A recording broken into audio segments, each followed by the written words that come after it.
আজ আমি এসেছি ঢাকার রামপুরায়। ভিডিওতে যাকে দেখছেন তিনি মুদি দোকানদার ফারুক কাকা। তিনি আজ হতে 25 বছর আগে থেকেই অ্যানকোলজি স্পন্ডাইলিসিস রোগে আক্রান্ত। তার পা হতে মাথা পর্যন্ত ঘোরাতে পারেন না, নড়াচড়া করতে পারেন না। আমি তাকে ঘাড় ঘোরাতে বললে চেষ্টা করেন অল্প অল্প একটু, কিন্তু কোনো মতেই পারতেছিলেন না। আমি তাকে পরীক্ষামূলক 4-5 মিনিট আকুপ্রেশার থেরাপি দিয়েছি।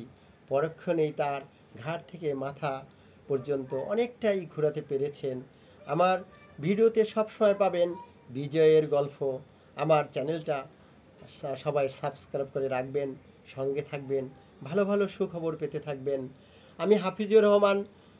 ফার্মগেটে একটা থেরাপি সেন্টার রয়েছে, রামপুরা, ধানমন্ডি, বনানী, গুলশান, মিরপুরে বিভিন্ন জায়গায় আমরা হোম সার্ভিস দিয়ে থাকি। আপনারা অবশ্যই ভালো থাকবেন। খোদা হাফেজ।